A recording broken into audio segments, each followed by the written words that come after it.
Hello guys, for today's video gawa ng S-Fold with 97.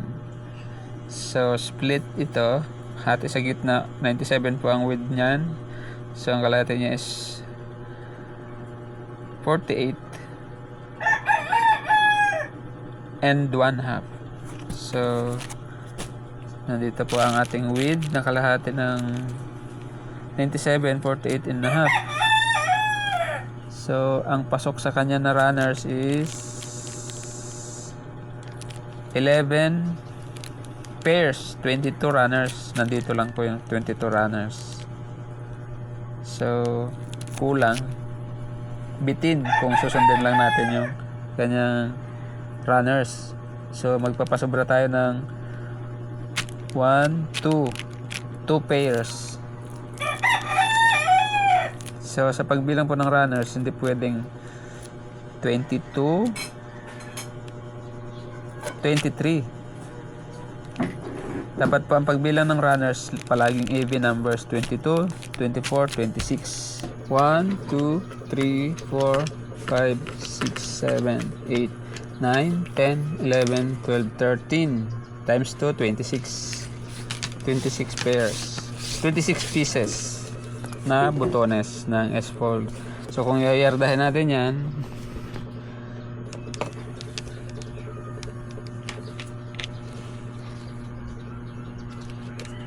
one, two, three and 1/2.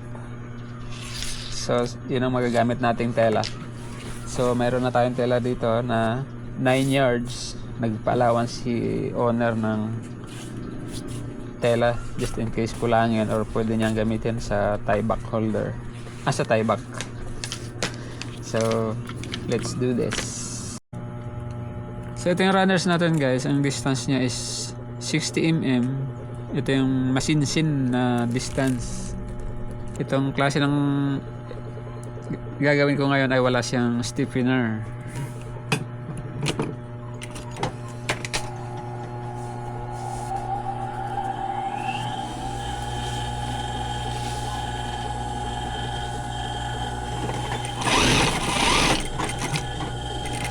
Pinasadahan ko muna hanggang 2.5, saka ko ipapatong itong ating S-Fold tape.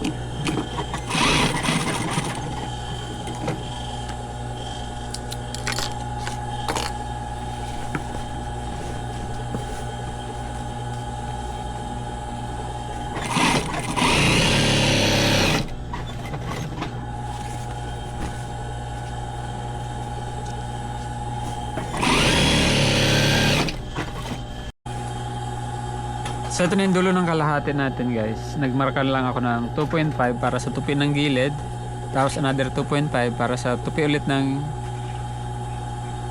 kasunod na yung ng kalahati niya. So hahatiin natin yung tela niya para sa 1/2, 1/2.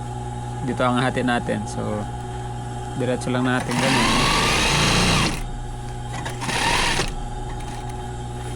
Tigil sa marking ng 2.5 inches guys, yan ha. So ganun lang din, ipatong lang din natin yung tape. Napakabilis gawin ito guys. Sa ito namang gilid nito, aalisin natin yan pag naikabit na natin yung lahat ng tape. Ganun ang diskarte ko guys, para mabawasan yung himulmul nya. Kasi kung gugupitin na natin yan bago ikabit yung tape, masyado siyang nagkakalat, masyado naghihimulmul. So at least pag nakakabit na yung tape, hindi na siya masyadong magagalaw. Tatahiin na agad natin dito sa ilalim para sa pangalawang pasada niya. So tuloy na natin.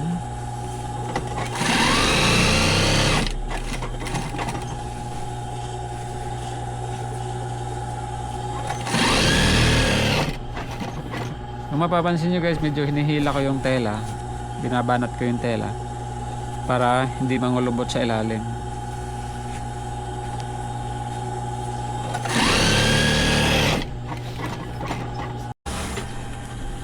So guys, nagupit na natin yung gilid, yung Kasi pag hindi natin ginupit yun is masyado mabukol sa harap. So ayan, next step is tatahian na natin siya sa baba ng tape. Sunod ay tatahian yung mga gilid magkabila, tapos tutupian lang laylayan. So ganun lang, napakabilis gawin. So yun guys, ang ating finished product. Di ba? Ang ganda ng bagsak niya. Ganyan ang effect ng 5 inches na tape. 60 mm S-fold tape. Ayan, mapansin nyo, napakalalim ng kanyang fold. Ang kanyang pagka-S. So depende sa tela.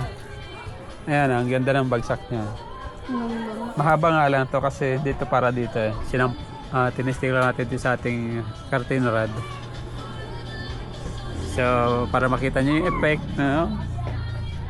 60 cm na S-fold tape. Napansin nyo, gusot pa, bahala na magplansya yung contractor. So thank you for watching guys. Bye bye.